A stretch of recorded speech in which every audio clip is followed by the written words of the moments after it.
রাধে রাধে বন্ধুরা, কেমন আছো তোমরা সবাই? আশা করছি তোমরা সবাই খুব ভালো আছো। আমিও ভালো আছি। তুই সিম্পল হাউসওয়াইফ জয়সী নতুন আরেকটি ব্লগে তোমাদের সকলকে স্বাগত জানাই। এখন বাজে সকাল 7:30। তাহলে চলো এখন থেকেই তোমাদেরকে সাথে নিয়ে আমার ব্লগটা স্টার্ট করছি। আই হোপ যে আজকের ব্লগটাও তোমাদের ভালো লাগবে। আজ না ঘুম থেকে উঠতে বেশ খানিকটা দেরিও হয়ে গেছে। অন্যান্য দিন যেখানে আমি 7:45 6:30টার দিকে 6টার দিকে উঠে যাই, সেখানে আজকে কোথায় আমার 7:30 বেজে গেছে উঠতে। তো 7:30টার সময় উঠে ঝটপট করে সংসারের কাজগুলো আমি সেরে নিলাম। আর যেটা বিশেষ করে আমাদের গ্রাম্য এলাকায় মানা হয় সেটা হলো বাসি ঘর বাসি দূর, এইগুলো তো আমাকে সকাল সকালই পরিষ্কার করে নিতে হবে। আর তারপরে এই যে এক ধাক্কায় বড়সড় কাজ করে নিয়ে আমি হাঁপিয়ে গেছিলাম। তার জন্য বেশ কিছুক্ষণ ফ্যানের নিচে বসেছিলাম। তারপরে এক ঢোক জল খেয়ে ব্রাশ করে একেবারে ফ্রেশ হয়ে চলে এসেছি এই যে ঘরে। আর ঘরে এসে আগে একটু নিজের স্কিনটাকে যত্ন নিয়ে নিই। গতকাল রাত্রিবেলা জানো তো এত খারাপ লাগছিল শরীরটা যে স্কিনে কোনো রকম যেটা আমি করি রাত্রিবেলা সেটা কোনো রকম কোনো ট্রিটমেন্ট না করে ওইভাবেই ঘুমিয়ে পড়েছিলাম। তো আমি প্রতিদিন রাত্রিবেলায় স্কিনে তোমার এই যে অ্যালোভেরা জেলের সাথে হালকা 3 থেকে 4 ফোঁটা নারকেল তেল মিশিয়ে রাত্রিবেলা ঘুমিয়ে থাকি। ব্যাস, আমার এইটুকুতেই স্কিন কেয়ার যথেষ্ট। আর এইভাবেই কিন্তু আমি স্কিনের যত্ন নিয়ে থাকি সারাটা বছরই, শীত গ্রীষ্ম বর্ষা যখনই যাই হয়ে যাক না কেন রাত্রেবেলা আমি ওই যে অ্যালোভেরা জেলের সাথে একটু নারকেল তেল মিশিয়ে মুখে মাখবো। আর এতে করে সকালবেলা উঠে দেখবে স্কিনে বেশ একটা ভালো গ্লো করে। তুমি যদি সকালবেলা স্কিনে কোনো রকম যত্ন নাও করো, জাস্ট যেরকম আমরা ফ্রেশ হয়ে থাকলেই কিন্তু তোমার হয়ে যাবে। তারপরে তুমি স্নানের পরে যা খুশি মাখতে পারো। তবে আজ আর সেটা হয়নি বলে তার জন্য কিন্তু সকাল সকালে একটু স্কিন কেয়ার করে নিলাম। আর সেই সাথে সাথে আমি একটু সানস্ক্রিনও লাগিয়ে নিলাম। আজ না প্রচণ্ড ভ্যাপসা গরম পড়েছে, তবে বেশ কয়েকদিন ধরে সানস্ক্রিনটা খুঁজে পাচ্ছিলাম না, তো সেটাকে খুঁজে পেয়েছি। তো এবারে যেদিনকার ভাবছি যে গরম পড়বে সেই দিনকারই মাখবো। তাছাড়া না অন্যান্য সময় আমার ওই মাখার আর সময় হয় না যে আমি কায়দা করে নিজের এত যত্ন করে তারপরে গিয়ে সংসারের কাজ করব। ওই সময়টুকু যেন আমার হয়ে ওঠে না। তবে যেদিনকার যেরকম সময় পাই সেদিনকে সেইভাবেই তোমাদের সঙ্গে প্রেজেন্ট করি। আর এই যে এখন নিজের জন্য 1 কাপ চা বানাবো, তো চাটা দেখছি একটু বাড়ন্ত হয়ে গেছে।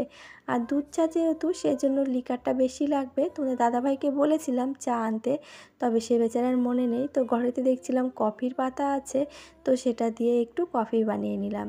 তবে জানো তো কফিটা একটু হালকা করেই দিয়েছি, যেহেতু কফিটা তো আমরা প্রতিদিন খাই না, চাটাই বেশিরভাগ খাই। ওই জন্য দেখতে পাচ্ছ কালারটা একটু ফ্যাকাশে হয়েছে। তো যাই হোক, চায়ের বদলে কফি খেয়ে একটু চায়ের নেশাটা মিটিয়ে নিলাম। তারপরে আবার তোমাদের দাদাভাই এই যে বাজারের সাথে চা নিয়ে এসেছিলো, তখন আবার লিকার চা একটু বানিয়ে খেয়েছিলাম। তো সেটা আর তোমাদের সঙ্গে শেয়ার করিনি। আর আমি এখানে বসে বসে থাম্বনেল সেটিং করছিলাম, তো তখনই তোমাদের দাদাভাই এই যে সমস্ত রকম সবজি বাজার করে নিয়ে এসেছে। আর এই যে আমগুলো দেখালাম এগুলো কিন্তু সম্পূর্ণই আমাদের বাড়ির কাছে। আমি যখন সকালবেলা উঠান ঝাড় দিয়েছিলাম সেই সময়ই এই আমগুলো উঠান থেকে খুঁটে রেখে দিয়েছি। যদি কোনো রকম কোনো দরকারে বা কোনো কাজে লাগানো যায় তাহলে লাগিয়ে নেব, আর তা না হলে ফেলে দিতে হবে, তাছাড়া আর কি। তবে কি বলো তো, এত বড় বড় আম না দেখা চোখে ফেলে দিতে ইচ্ছা করে না, তার জন্য তুলে বাটিতে রেখে দিলাম। আর এই যে সমস্ত সবজিগুলো নিয়ে এসেছিলো সে তো একটা ব্যাগে করে নিয়ে এসেছিলো, তার জন্য আমি এবার ফের পলিথিনে বেঁধে সুন্দর করে গুছিয়ে ফ্রিজে রেখে দেব। শাক নিয়ে এসেছিলো 2 আঁটি, তো একটা লাগবে আর একটা লাগবে না। আর কি বলতো, ফ্রিজে আগলা করে সবজি রাখলে দেখেছি একরকম ভালো থাকে, আর এই পলিথিনে বেঁধে রেখে দিলে কিন্তু আর একরকম ভালো থাকে। পলিথিনে বেঁধে রাখলে শুকিয়ে যাওয়ার চান্সটা একটু কম থাকে, আর যদি আলগাভাবে রেখে দেওয়া হয় তাহলে যেন তো ঝটপট করে যেন শুকিয়ে যায়। তার জন্য ওই যে সস্তার 3 অবস্থা পলিথিনে বেঁধে সবজিগুলোকে এইভাবে মুড়িয়ে রেখে দিই। যেহেতু স্বামীর কম ইনকাম, আমরা যেহেতু মধ্যবিত্ত পরিবারে বিলং করি, সেখানে আমরা যদি সবসময় সব কিছু খরচা করে কাজ করি তাহলে তো আমাদের সেভিংস করাই হবে না। তার জন্য সংসারে সেভিংস করার উপলক্ষে কিন্তু আমাদের এই যে সরকারি পন্থা সেটা কিন্তু অবলম্বন করতে হয়। এখানে কিন্তু অনেকগুলো কন্টেনার লাগতো। যদি আমি এইগুলোকে পলিথিন ছাড়া যদি কন্টেনারে রাখার চেষ্টা করতাম তাহলে সেটা কন্টেনারে রাখতে হতো। তবে আমি দেখছি যে না, কন্টেনার কিনতে গেলেও তো বেশ কিছুটা পয়সা খরচা হবে, তো সেখানে যদি পলিথিনে বেঁধে আমার কাজটা মিটে যায় তাহলে কেন বলো তো বেকার পয়সা খরচা করব। আর এই যে দেখো, এইটা কিন্তু আমি কোনোদিন তোমাদের সঙ্গে শেয়ার করি না, যে দুজন যাওয়ার আগে একটা নমস্কার দিয়ে দেয় তোমাদের সাথে শেয়ার করি। এই যে পিছন ঘুরে যাবে, এই মুভমেন্টটা থেকে কিন্তু তোমাদের সাথে ওরা যখন যায় তখন শেয়ার করি। কিন্তু ওদের একটা অভ্যাস করে ফেলেছি, প্রতিদিন স্কুলে যাওয়ার আগে বলি হনুমানজিকে একটু দর্শন করে নমস্কার করে যা, যাতে করে সমস্ত রকম বাধা বিঘ্ন থেকে তোরা মুক্তি পেতে পারিস। আমি তো মা, আমি তোদের ঘরে দেখব, কিন্তু বাইরে দেখার জন্যও তো একজনকে লাগবে, সে হলো আমার বজরংবলী। তাকে ঘিরেই আমার সন্তান দুটোকে আমি ওইভাবে একলা ছেড়ে দিই। কিন্তু ওদেরকে আমি একলা ছেড়ে দিই বলছি সঠিকই, কিন্তু ওদেরকে কিন্তু আমার ওই বজরংবলীর সাপোর্টেই কিন্তু ছেড়ে দিই, তার ভরসাতেই ছেড়ে দিতে না। মার দৃষ্টি যেখানে না যাবে সেখানে আমার বজরংবলীর দৃষ্টি কিন্তু ঠিক পৌঁছে যাবে। তো যাই হোক, এদিকে কিন্তু এই যে মাছগুলো দেখছো এগুলো আমার কাকি শাশুড়ি মা দিয়েছিল, তার পুকুরের মাছ। আর তোমাদের দাদা ভাই আবার নিয়ে এসেছিলো সবজি বাজারের সাথে সাথে কটা চিংড়ি মাছ। তো আমি কিছুটা বেছে নিলাম, যেহেতু বাবুরা মাছ খেতে চায় না, আর বড়োবাবু তো মাছ যদিও বা খায়, ছোটোবাবু একেবারেই কাঁটাযুক্ত মাছ খায় না, সে একটু চিংড়ি মাছ খায়।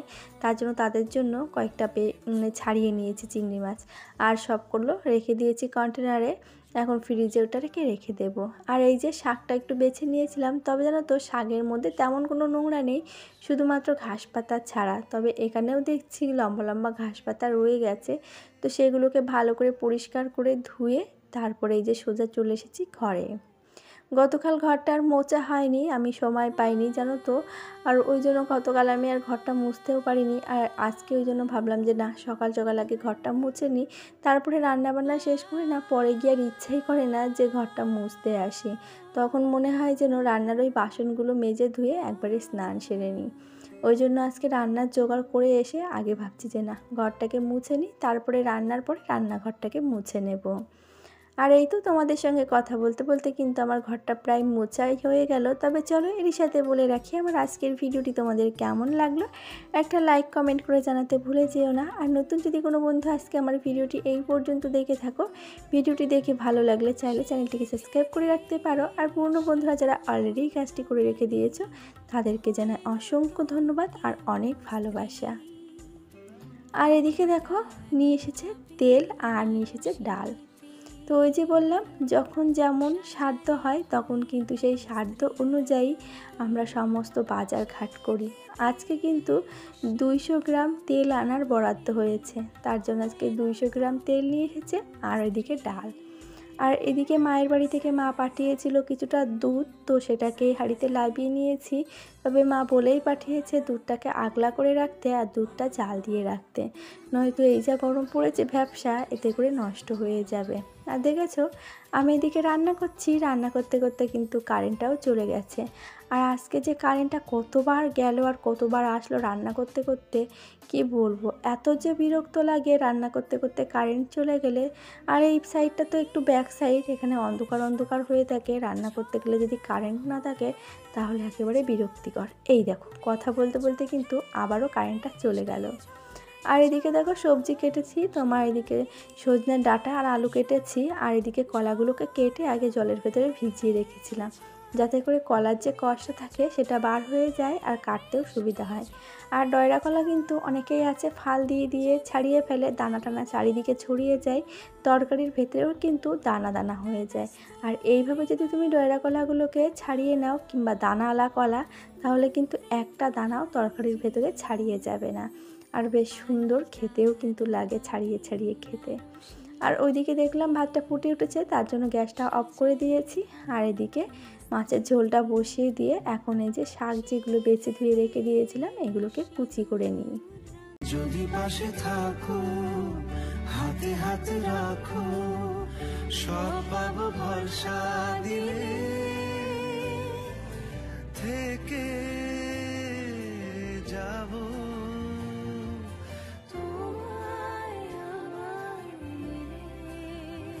আর আর এই তো তরকারির ঝোলটা ফুটে উঠেছে। এখন এর ভেতরে ভেজে রাখা মাছগুলোকে অ্যাড করে দিলাম। আর ওদিকে কিন্তু এখনও আমার শাকটা কোচানো হয়েছিল না। তারপরে এই যে তরকারিটা হতে হতে আমি শাকটাকে কুচিয়ে পেঁয়াজ রসুন সেটাকে কুচিয়ে তারপরে তেলের উপরে ফোড়ন দিয়েছি। আর আজকে না শুকনো লঙ্কা ফোড়ন দিতেই ভুলে গেছিলাম। তো যাই হোক, এমনি কোনো রকম অসুবিধা হয়নি, কাঁচা লঙ্কা তো দিয়েছিলাম। তো এদিকে পেঁয়াজ রসুন আর কাঁচা লঙ্কা চেরা দিয়ে কিন্তু আমি শাকটাকে বানিয়ে ফেললাম। তোমরা চাইলে এমনি শুকনো লঙ্কা ফোড়ন দিয়েও কিন্তু এই শাকটাকে বানানো যায়। আর এই শাকটা খেতে কিন্তু দারুণ টেস্টি হয়। ওদিকে তো শাকটা বসিয়ে দিয়ে আমি গ্যাসের জোরটা কম দিয়ে এসেছি। আর এদিকে যেই কয়টা বোতল জল খেয়ে ফাঁকা হয়েছিল সেই কয়টাকে কিন্তু আমি ভরে নিচ্ছি। এটা কিন্তু আমার প্রতিদিনের ডিউটি থাকে, তবে এই ডিউটিটা তোমাদের সঙ্গে আমি কখনোই শেয়ার করি না, যে খাওয়া দাওয়ার পরে আমাকে এইভাবে জল আবার ভরে রাখতে হয়। আর এখন যেহেতু গরম পড়েছে ওই জন্য জলগুলো কিন্তু আমি ফ্রিজেই রেখে দেব। আর কী হয় বলো তো, ছোটো বোতলে জল ভরে রাখলে যখন যেটা মনে হয় তখন সেটা থেকে জল খাওয়া যায়। আর এই যে গলাটা পুরো শুকিয়ে গেছিলো বলে ঠান্ডা জল এক ঢোক খেয়ে তারপরে বাদবাকি জলের সঙ্গে গরম জল মিক্সড করে তারপরে খেয়েছিলাম। আর ততক্ষণে আমার শাক ভাজাটাও হয়ে গেছে। আর এদিকে চলে এসেছি কলপাড়ে। এদিকে দেখতেই পাচ্ছ এক বালতি জামা কাপড় ভিজিয়ে রেখেছি। আর এদিকে এই বাসন কুসনগুলো মেজে ধুয়ে তারপরে যাব স্নানে। তবে চলো এরই সাথে কতদিনের ভিডিওতে করা বেশ কিছু মিষ্টি মিষ্টি বন্ধুদের নাম নিয়ে নিই। ছোট্ট পাখি থেকে দিদি ভাই, সৌরভ, সোমা বোস, আফরিনা, আর কমেন্ট করেছিল সোমা গাঙ্গুলি দিদি ভাই।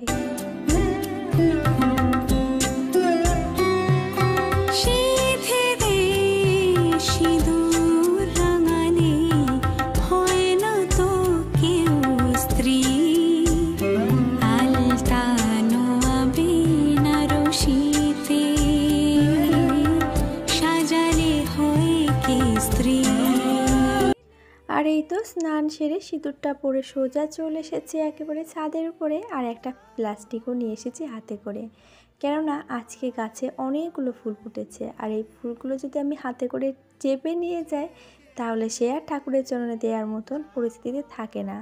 তো ওই জন্য হাতে করে একটা পলিথিনও নিয়ে এসেছি। আর সেই সাথে জামা কাপড় যেগুলো নিয়ে এসেছি ধুয়ে সেগুলোকে তো মেলে দিয়েছি। এখন চলো পুজোর জন্য এই যে কিছু নয়নতারা ফুল আর গাছে জবা ফুল, এদিকে স্তরপদ্ম ফুল সমস্তটাই তুলে নিই। আর এই যে হাতে করে গাছ লাগিয়ে সেই গাছের ফুলে পুজো দিতে বেশ কিন্তু ভালো লাগে। আর বেশ অনেক দিন পরে কিন্তু আমার এই লাল লাল ছোট্ট তোমার এই জবা গাছটাতে সুন্দর একটা ফুল ফুটেছে।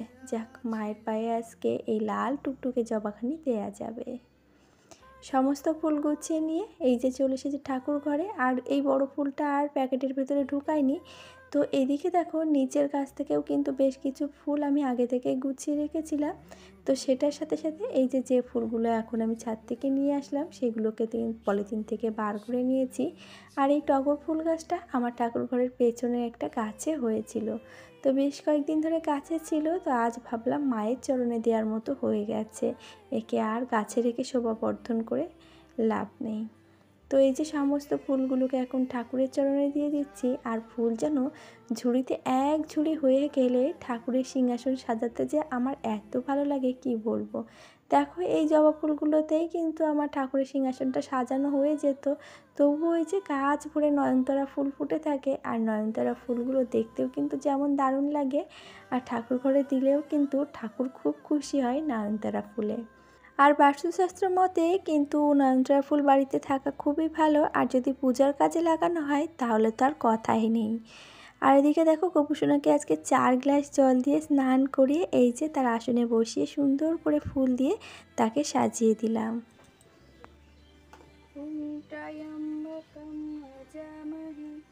সুগন্ধিম পুষ্টিবর্ধনা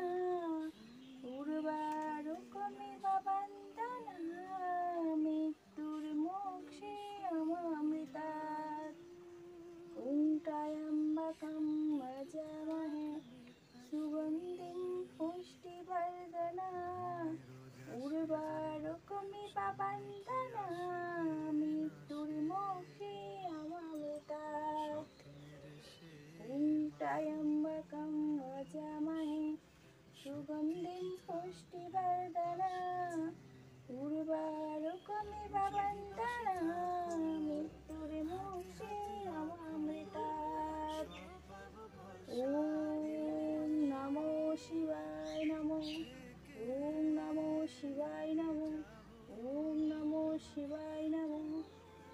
হর মহাদেব। জয় শিব শম্ভু, জয় নন্দী মহারাজ।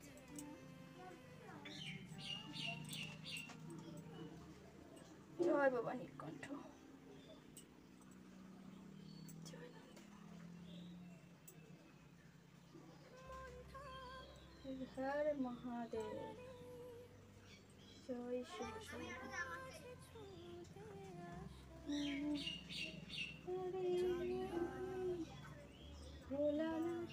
ঠাকুর সেবা দিয়ে এসে বেশ কিছুক্ষণ বসেছিলাম। বাবুরা স্কুল থেকে এলো, এখন খাবার বেড়ে নিয়েছি। তাহলে চলো আজ আসি, সকলে খুব ভালো থেকো, পরিবারকে নিয়ে আবারও দেখা হবে।